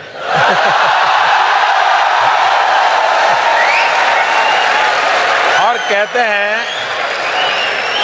कि भिन्न भिन्न ग्रहों के लोग उसमें शामिल होते हैं। हो सकता है कि जो एवेंजर फिल्म वाला स्क्रिप्ट राइटर होगा ना, उसने जब दुनिया के ब्रह्मांड के सभी लोग की साइज क्या है वो अपने स्क्रिप्ट के लिए शायद लिखा होगा आंकड़ा, वो शायद इनकी टोली में आ गया होगा। उनका एक नया 72,000 रुपए सालाना देंगे गरीबों को। उनके गुरु को मीडिया वालों ने पूछा तो गुरु ने कहा कि मिडिल क्लास सेल्फिश हैं, मिडिल क्लास स्वार्थी हैं, हम मिडिल क्लास पर टैक्स लगाएंगे, मिडिल क्लास से पैसे निकालेंगे और उस पैसों से हम ये योजनाएं चलाएंगे। तो उनके जो गुरु है उन्होंने तो मिडिल क्लास को कैसे खत्म कर देंगे उसकी पूरी ब्लूप्रिंट बना करके रखी है जी। और वो 72,000 रुपए जब हम पूछते हैं कहाँ से लाएंगे, तो वो कहते हैं कि जो विजय माल्या, नीरव मोदी, ललित मोदी ये जो पैसा लेके भाग गए हैं उनसे पैसा लेके वो लोगों को दे देंगे। लेकिन परेशान तो वो भी हैं जो भागे। विजय माल्या कह रहे हैं कि मैंने 9,000 करोड़ रुपए लिए थे, मोदी जी ने 13,000 की मेरी संपत्ति जब्त कर दी, तो भी नहीं छोड़ रहे। मैंने कानून बनाए हैं, कोई बच नहीं पाएगा। जो लूटा है देश का पाई पाई देना पड़ेगा और विदेशों में भी जेल में जाकर के रहना पड़ेगा, उनको यहां आना भी पड़ेगा, कोई बचा नहीं सकता है। और मिलकर जब्त की है, ऑक्शन करते चले जा रहे हैं, रुपए जमा होते जा रहे हैं, बैंकों को मिलते चले जा रहे हैं, कोई बचने वाला नहीं है जी। इसीलिए आपके लिए कहा है, चोर कांपे चमचे कांपे, चोर कांपे चमचे कांपे, कांपे हर गद्दार, देश का बच्चा बच्चा बोल रहा है मैं भी चौकीदार।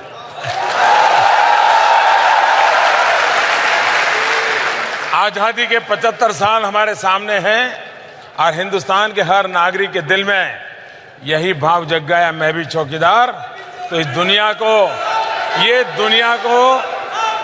को स्वीकार करना पड़ेगा कि भारत सर्वोपरि बन रहा है। एक और ब्रेक के लिए हम रुकेंगे और ब्रेक के बाद बात करेंगे जनता के सवालों की, लोगों के मन में क्या सवाल है इसकी बात करेंगे ब्रेक। इंडिया टीवी आपकी आवाज।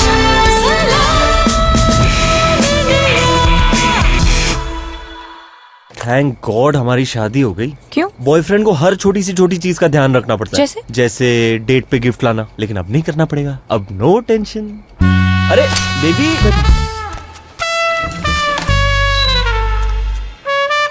बॉयफ्रेंड भले ही छोटी चीज का ध्यान न रखे, ये हस्बैंड तो रखेगा। अच्छा लगता है ना जब कोई आपकी हर छोटी बड़ी चीज का ध्यान रखे। लॉयड ग्रैंडे एयर कंडीशनर्स दें आपको रैपिड कूलिंग वाईफाई कंट्रोल के साथ। थैंक गॉड हमारी शादी हो गई। ख्याल रखेंगे, खुश रखेंगे।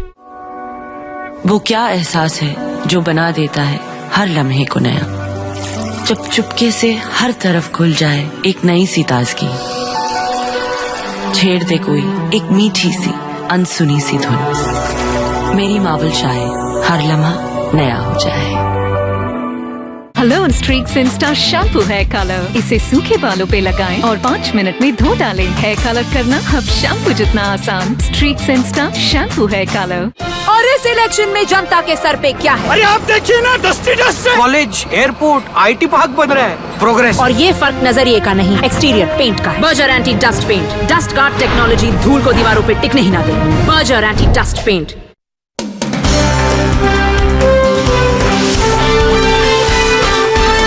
इंडिया टीवी आपकी आवाज।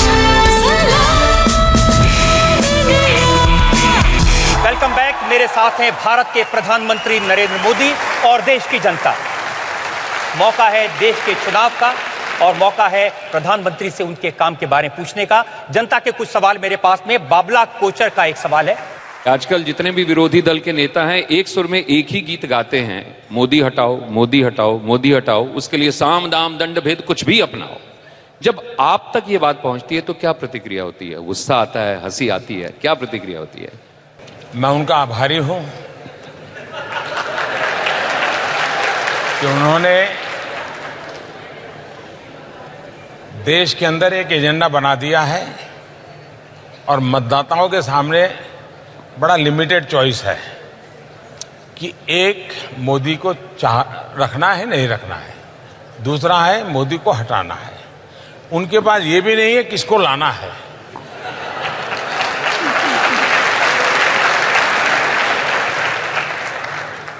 उनके पास ये भी नहीं है कि मोदी को हटाना क्यों है।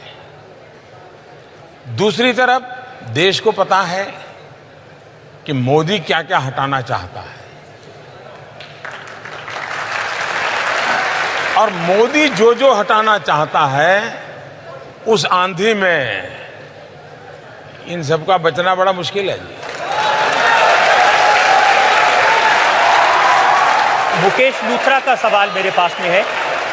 मेरा काम मुझे बहुत देशों में और बहुत शहरों में लेके जाता है और सब लोग उस समय जब बात करता था उनसे सब यही कहा करते थे कि मोदी जी हिंदूवादी हैं। और आजकल तो ये देखा जा रहा है कि विपक्ष के नेता पहले जहाँ जाते हैं पहले शिव मंदिर से, राम मंदिर से शुरू करते हैं और अपने आप को भी हिंदू कहना शुरू कर दिया है। तो इतना बदलाव ये कैसे आया? इस बदलाव से भ्रमित होने की जरूरत नहीं है। ये सीजनल कारोबार है।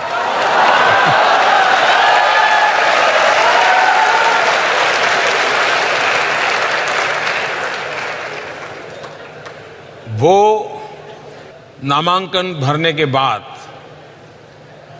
अगर तिरंगा झंडे से वोट कम मिलता है, अगर हरा के झंडे से ज्यादा मिलता है तो रोड शो में हरा झंडा लगा दो।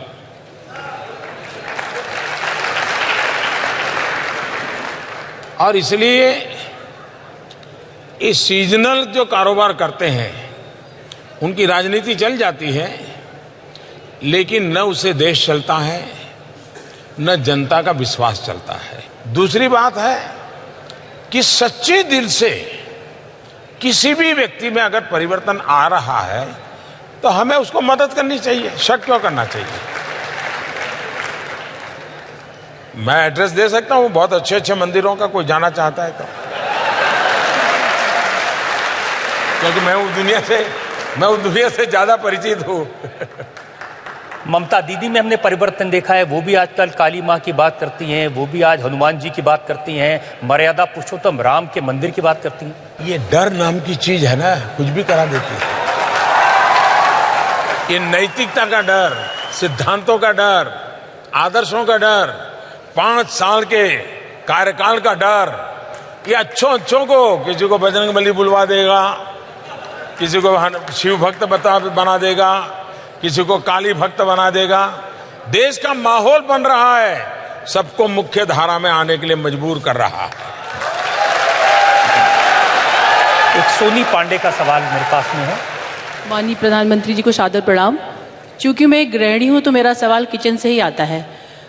पिछले चुनाव में महंगाई एक बहुत बड़ा मुद्दा था, हाई महंगाई बहुत जोरों से था, पर इस बार हम देख रहे हैं कि ये मुद्दा बिल्कुल नल एंड वाइड है और विपक्ष इस बात के लिए बहुत परेशान है कि आप मतलब अब वो चुनाव लड़े तो लड़े किस बात पे, और उन्हें आपसे शायद इस बात की शिकायत भी है कि आपने उनके लिए कोई मुद्दे नहीं छोड़े। इस पर आप क्या कहेंगे?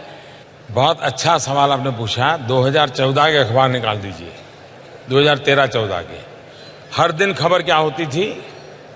बहन बेटियों की असुरक्षा की खबरें रहती थी। महंगाई, दाल का दाम इतना, दाल का दाम इतना, दाल का दाम इतना, पूरा चुनाव का मुद्दा बन गया था। फिर दूसरा, घोटाले, कोयला में घोटाला, 2G में घोटाला, सबमरीन में घोटाला, हेलीकॉप्टर में घोटाला। 3 खबरों से भरा पड़ा रहता था और चुनाव शुरू होने से पहले एक प्रकार से माइंड ऑक्यूपाई कर लिया था। पिछले 5 साल में हमारी सरकार की एक विशेषता रही है, करीब करीब 90 के बाद और एक प्रकार से तो आजादी के बाद 5 साल हाईएस्ट ग्रोथ रेट रहा हो और लोएस्ट इन्फ्लेशन रहा हो, तो इसी सरकार ने मॉडल दिया है। ये अपने आप में एक बहुत बड़ा अचीवमेंट है और ये सिद्धि को अभी हम उत्सव मनाना सीखे नहीं है और इसके कारण नेगेटिविटी का जो अभाव है उसके कारण चुनाव डर लगता होगा, लेकिन सिद्धि का उत्सव भी हो सकता है। और इस चुनाव में मैं हमेशा कह रहा हूं कि बहुत सालों के बाद प्रो इनकम्बेंसी वेव है। आमतौर पर ज्यादा वोट होता है सरकार को हटाने के लिए। इस बार देखा जा रहा है कि बढ़ चढ़ करके 2014 से ज्यादा वोट हो रहा है इस सरकार को दोबारा बिठाने के लिए। एक सोशल मीडिया से सवाल जो कुछ आए हैं, एक सवाल बड़ा इंटरेस्टिंग है। उन्होंने कहा कि कहीं आपने हिसाब दिया था एक दिन में आप जनता के लिए क्या क्या करते हैं, ये अगर आप बताएं जनता। बड़ा इंटरेस्टिंग है। मेरे पास अभी एग्जैक्ट आंकड़े याद नहीं है, वरना मैं कोई भी आंकड़ा बोलूंगा तो फैक्ट चेक वाले निकल पड़ेंगे और ये मेरा पूरा महीने घंटे भर की मीटिंग और आपकी मेहनत सब पानी में जाएगा। क्यों? एक आंकड़ा निकल आएगा, देखो मोदी झूठ बोला, मोदी झूठ बोला, मोदी झूठ बोला। मैं रजत जी से विशेष आग्रह करूंगा कि मैं इसका लिखित एक डिटेल भेज दूंगा आपको, ताकि कोई गलत जानकारी देश को नहीं जानी चाहिए। और जरूर आप अपने दर्शकों को इसी इंटरव्यू का हिस्सा बना करके दिखाइए। मैं आपका बहुत आभारी रहूंगा। एक और सोशल मीडिया का सवाल है। अच्छा, तुरंत मिल गया। अच्छा, वाह।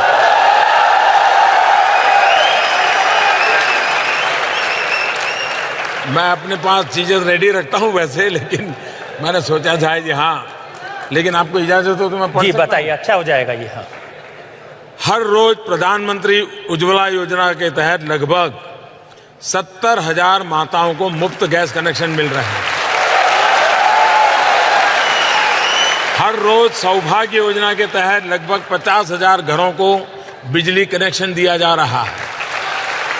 हर रोज जनधन योजना के तहत करीब 2,10,000 गरीबों के बैंक अकाउंट खुले हैं। हर रोज मुद्रा योजना के तहत लगभग 1,15,000 उद्यमियों को लोन दिए गए हैं। हर रोज प्रधानमंत्री आवास योजना के तहत 1,000 से अधिक घर बन रहे हैं, जिसकी चाबी सुपुर्द की जा रही है। हर रोज स्वच्छ भारत मिशन के तहत 60,000 से अधिक शौचालय बन रहे हैं। 60,000 शौचालय पर डे। हर रोज करीब 1,30,000 किसानों को सॉइल हेल्थ कार्ड दिया जा रहा है। हर रोज आयुष्मान भारत योजना के तहत 9,000 से अधिक मरीजों को मुफ्त में इलाज मिलता है। हर रोज डायरेक्ट बेनिफिट ट्रांसफर जो सरकार की सहायता देती हैं, हर रोज डीबीटी के तहत 400 करोड़ से ज्यादा रकम गरीबों के खाते में सीधी जमा हो रही है पर डे। हर रोज प्रधानमंत्री सुरक्षा बीमा योजना से करीब करीब 1,05,000 लोगों को लाभ मिल रहा है। अनगिनत संख्या में बता सकता हूं। इस व्यक्ति ने ये सोशल मीडिया में कहा है, मेरी तरफ से उसका धन्यवाद कहिए। एक और सवाल सोशल मीडिया का मेरे पास में है। वो कह रहे हैं कि राहुल गांधी हर रोज कहते हैं कि आपने वादा किया था कि 2 करोड़ लोगों को हर साल रोजगार देंगे। वो कह रहे हैं मैं हर जगह ढूंढ रहा हूं, आपने कहां वादा किया था ये तो बता दें कम से कम।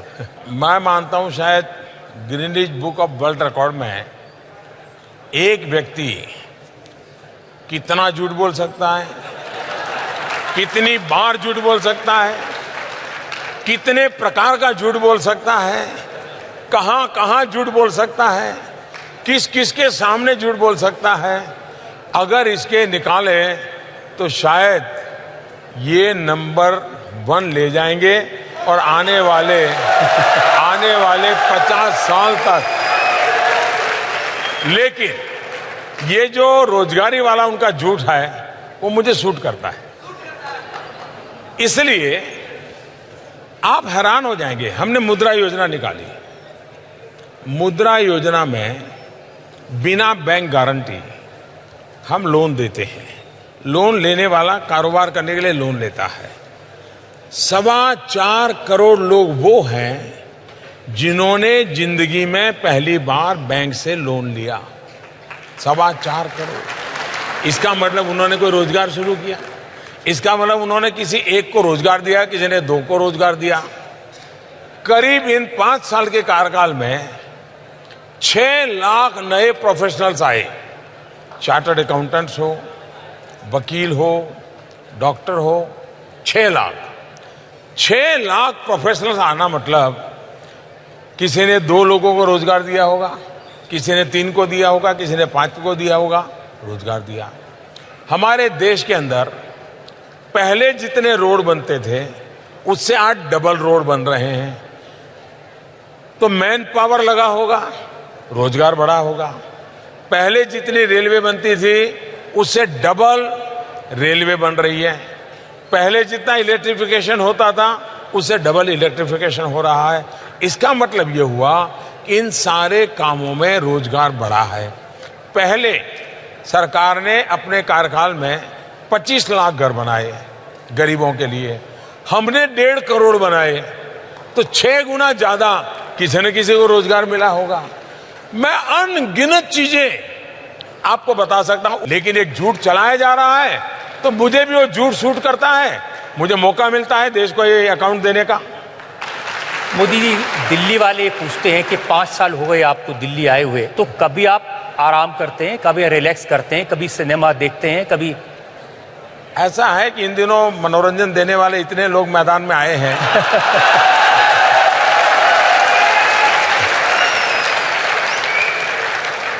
अब मनोरंजन के लिए और कुछ करने की जरूरत नहीं है आपकी जो जिंदगी है 20 घंटे काम करने की, 3-4 घंटे सोने की, एक जगह से दूसरी जगह दौड़ते रहने की, ये तो 5 साल से हम देख रहे हैं। मैंने किसी प्रधानमंत्री को इतना काम करते नहीं देखा। खुश हैं आप? खुश भी हूं, किसी भी परिस्थिति में खुश रहना जानता भी हूं, लेकिन मैं कभी मेरे भीतर संतोष को पालता नहीं हूं। मैं मेरे भीतर के असंतोष को किसी भी हालत में जगाए रखता हूं। कभी मुझे लगा हाँ संतोष की पल आई तो मैं सोचता नहीं यार कहीं से असंतोष ले आऊं, एक नई योजना ले आता हूं, नया विचार लेता हूं और फिर एक असंतोष पैदा करता हूं, फिर संतोष मिले तब तक दौड़ता हूं, फिर नया असंतोष पैदा करता हूं। और इसलिए मैं मेरे भीतर, क्योंकि संतोष मुझे सोने की प्रेरणा देता है, असंतोष मुझे सामर्थ्यवान बनने की शक्ति देता है। मेरे भीतर असंतोष की ज्वाला में बनाए रखता हूं, व्यक्तिगत हित के लिए नहीं, सर्वजन हिताय सर्वजन सुखाय, कुछ न कुछ नया करूं, कुछ न कुछ नया देखूं, ये मेरी और वही मेरी ऊर्जा है। तो इसकी वजह से आपके साथ जो मंत्री काम करते हैं, अफसर काम करते हैं, उनको भी तो परेशानी है ना सोऊंगा ना सोने दूंगा। मैं जब गुजरात में था तो गुजरात में इन्वेस्टमेंट लाना ही मेरा मुख्य काम था। तो उद्योग जगत के लोगों को हम साथ ले जाता था। तो वहाँ जो मीटिंगें मेरी तय होती थी तो उत्साह में साथ तो आते थे वो, बाद में वो दो ग्रुप करते थे। मेरे साथ जो डेलीगेशन रहता था, बोले आधा दिन ये डेलीगेशन रहेगा, आधा दिन ये रहेगा, बोले इतने घंटे हम काम नहीं कर सकते। यानी कंपनियों के मालिक वो कभी पूरा समय मेरे साथ काम नहीं कर पाते। वो कहते साहब आधा समय ये ग्रुप रहेगा, आधा समय ये रहेगा, हम इतने घंटे काम नहीं कर सकते। मैं कार्य के बिना रह नहीं सकता हूं। मैं मानता हूं देश ने 70 साल बिगाड़े हैं, हमारे कई चीजें होनी चाहिए नहीं हुई है। इसका मतलब ये नहीं 70 साल में कुछ हुआ नहीं है, लेकिन जो होने की संभावना थी वो नहीं हुआ है। जितनी मात्रा में होना चाहिए था वो नहीं हुआ। मुझे एक तरफ तो उस 70 साल की खाई को भरना है और देश को 2022 जब आजादी के 75 साल होंगे, एक ऐसे माहौल की ओर ले जाना है कि देश चल पड़े और दुनिया में जो चीजें पाने में 30-40 साल लगते हैं, मेरा देश उसे 10-15 साल में प्राप्त कर सके। वो गति में पकड़ना चाहता है। मैं 4 लाइनें आपके लिए जो मुझे भेजी है किसी ने, वो कह के बात खत्म करूंगा। जिंदगी जीना आसान नहीं होता, जिंदगी जीना आसान नहीं होता, बिना संघर्ष कोई महान नहीं होता, जब तक न पड़े चोट हथौड़े की, पत्थर भी कभी भगवान नहीं होता।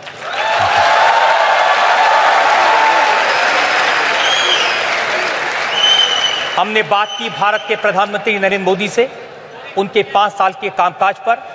अब यह फैसला आपके हाथ में है, देश की जनता के हाथ में है। अगर आप नरेंद्र मोदी की बातों पर विश्वास करते हैं तो हाथ उठाकर ताली बजाकर समर्थन करें।